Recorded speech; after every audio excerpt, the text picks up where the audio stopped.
Le traditionnel tampon sur le passeport sera banni dans les ports et aéroports des pays de l'Union européenne très prochainement. Pour entrer ou sortir des territoires de ces pays, le voyageur devra se soumettre à un nouveau système de contrôle aux frontières.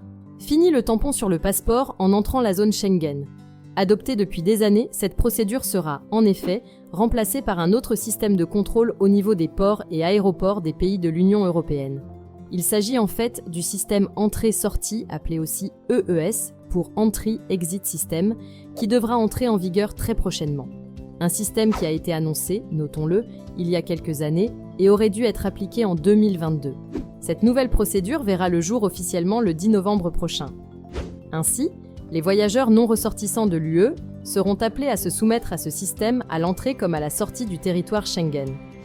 Qu'est-ce que donc ce dispositif ? Le système d'entrée-sortie consiste à scanner à une borne libre-service tout simplement le passeport et autres documents de voyage.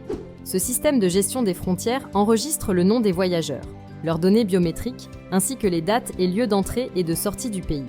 Les données biométriques sont mises à jour tous les 3 ans pour vérifier l'identité des voyageurs et suivre leurs mouvements. De ce fait, le voyageur ne sera appelé à effectuer la procédure d'enregistrement à chaque fois qu'il entre ou sort de l'UE.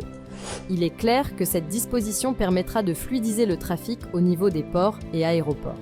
Le système classique, qui consiste à mettre un tampon sur le passeport, commençait à montrer ses limites et à être décrié par les passagers.